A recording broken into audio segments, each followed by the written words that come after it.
दोषी कौन था? भाग 1। बुआ की चुप्पी का क्या कारण था? सौतेली बेटी के ब्याह के बाद तो उन्हें खुश होना चाहिए था।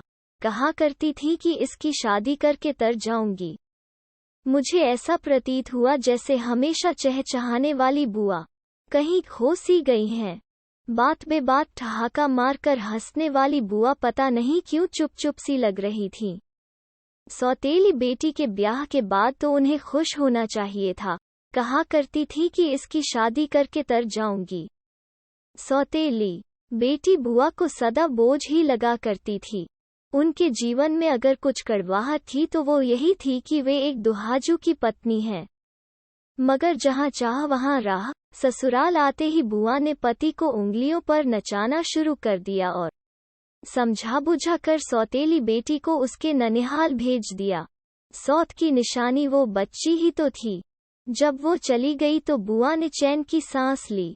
फूफा पहले पहल तो अपनी बेटी के लिए उदास रहे, मगर धीरे धीरे नई पत्नी के मोहपाश में सब भूल गए। बुआ कभी तीजत त्योहार पर भी उसे अपने घर नहीं लाती थी। प्रकृति ने उनकी झोली में 2 बेटे डाल दिए थे। अब वे यही चाहती थीं कि पति उन्हीं में उलझे रहें। भूल से भी उन्हें सौतेली बेटी को याद नहीं करने देती थीं। सुनने में आता था कि फूफा की बेटी मेधावी छात्रा है, ननिहाल में सारा काम संभालती है। परंतु नाना की मृत्यु के बाद मामा एक दिन उसे पिता के घर छोड़ गए। 19 बरस की युवा बहन भाइयों के गले से भी नीचे नहीं उतरी थी। पिता ने भी पितातुल्य स्वागत नहीं किया था।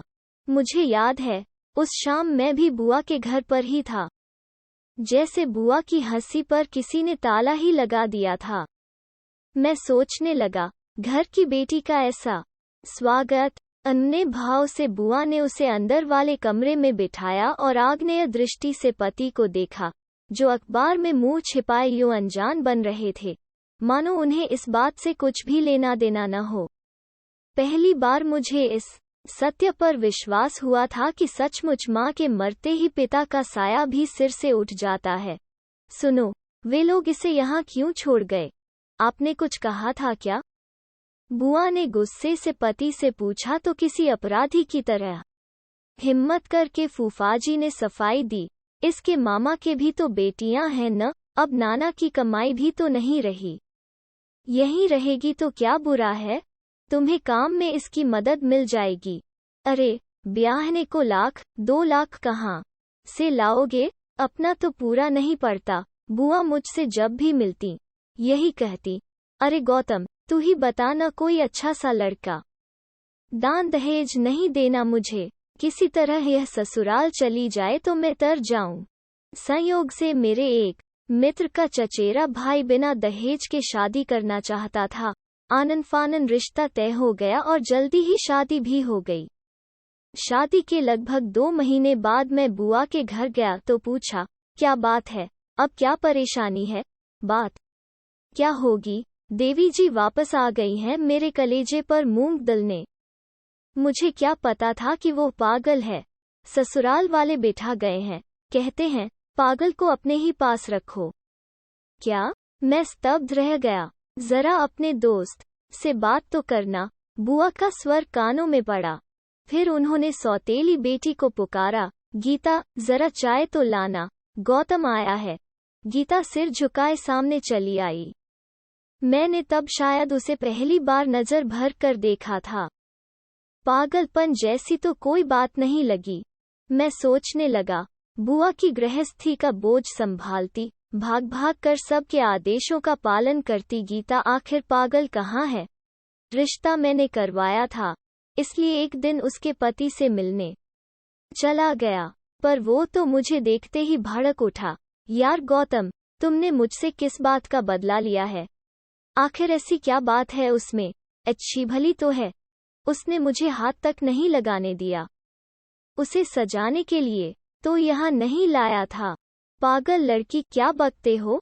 हाथ नहीं लगाने दिया, इसका अर्थ यह तो नहीं कि वो पागल। बस गौतम, तलाक के कागजों पर वो हस्ताक्षर कर गई है, उसकी वकालत की अब कोई जरूरत नहीं है।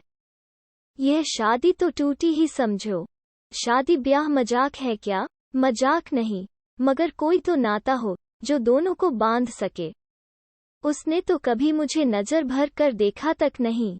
बर्फ की शिला जैसी ठंडी, न कोई हाव भाव, न कोई उत्साह। अरे, सारी उम्र सामने है, इतनी जल्दी ऐसा निर्णय मत लो।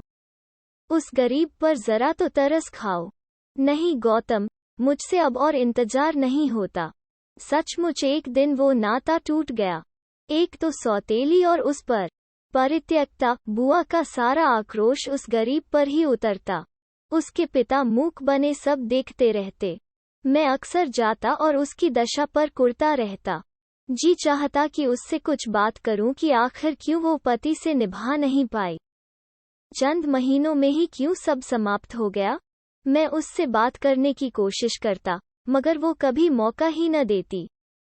एक दिन पता चला कि उसने किसी स्कूल में नौकरी कर ली है, पर बुआ प्रसन्न नहीं हुई, क्योंकि अब घर का काम उन्हें करना पड़ता था।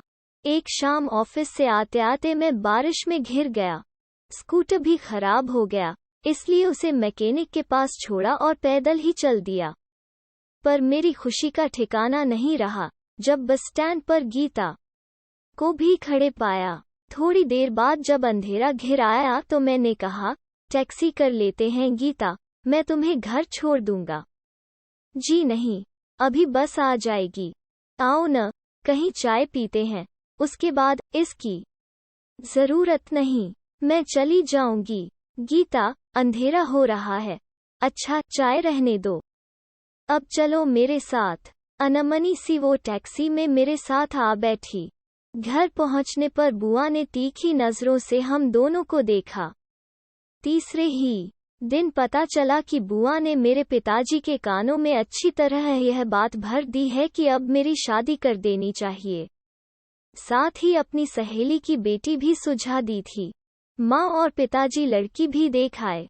मैं सब देख सुन रहा था, मगर पता नहीं क्यों निर्णय नहीं ले पा रहा था। एक दिन बुआ के घर गया तो उन्हें ऊंचे स्वर में चीखते सुन सहम गया। अरे, यही लक्षण वहां भी दिखाए होंगे, तभी तो वो वापस पटक गए तुझे। तेरी उम्र गुड्डे गुडियों से खेलने की है क्या। और छनाक की आवाज के साथ एक डब्बा मेरे पैरों के पास आ गिरा। तभी आंखों में विचित्र सा भाव लिए गीता ने डब्बा उठा लिया। असमंजस में पड़ा मैं दोनों को निहार रहा था।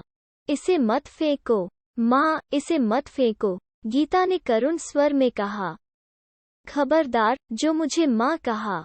पागल कहीं की। एक झटके से बुआ ने उसके हाथ से वो डब्बा झपटा और सामने गली में फेंक दिया। उसी पल एक स्कूटर डब्बे के ऊपर से गुजर गया। टूटे खिलौनों को देखकर गीता वहीं पछाड़ खाकर गिर पड़ी। यह दृश्य मेरे अस्तित्व को पूरी तरह हिला गया। किसी तरह गीता को उठाकर मैंने बिस्तर पर लिटाया।